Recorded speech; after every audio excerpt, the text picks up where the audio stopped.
ونشهد أن سيدنا وحبيبنا ومولانا محمدا عبده ورسوله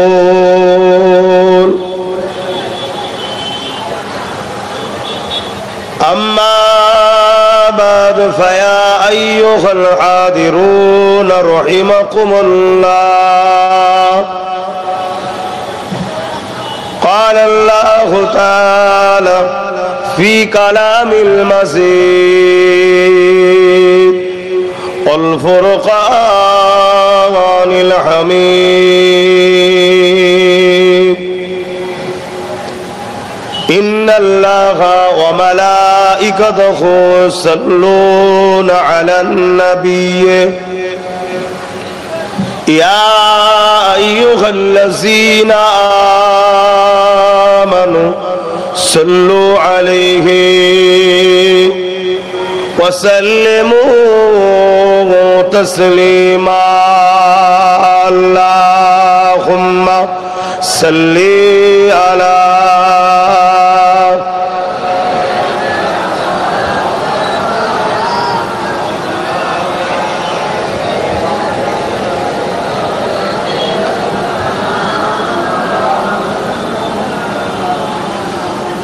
দরুদ পড়া এটা আমাদের ধর্মীয় কাজ। আমরা আহলে সুন্নাত ওয়াল জামাতের অনুসারী। দরুদই হলো আমাদের পেহচান। সেই দরুদে যদি আমরা এত গাফলতি করি, জানতে হবে আমরা নিজেদের ক্ষতি নিজেরাই ডেকে নিয়ে আসছি। তাই গাফলতি না করে দিল খুলে উচ্চ আওয়াজে মোহাব্বতের সঙ্গে দরুদ পড়েন। আল্লাহুম্মা সাল্লি আলা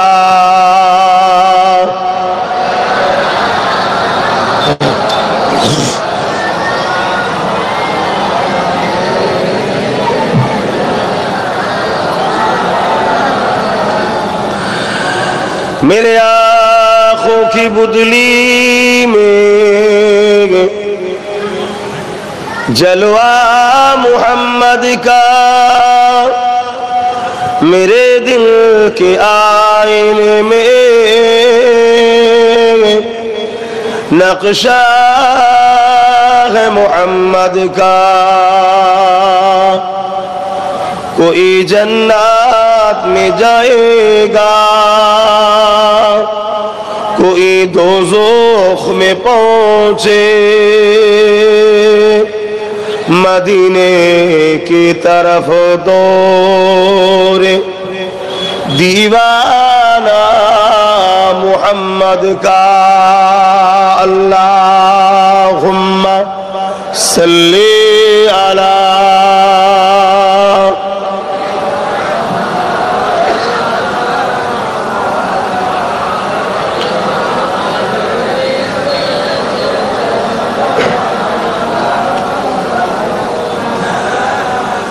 शादाग़े महशुर में लब्बाई लब्बाई, जहाँ उम्मतों ने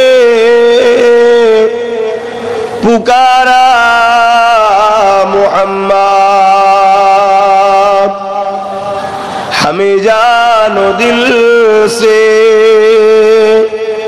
प्यारा मुहम्मद,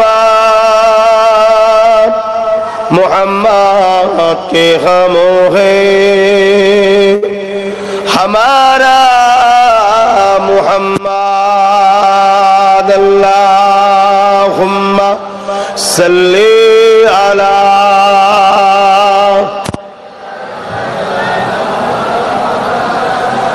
वला आली सय्यदना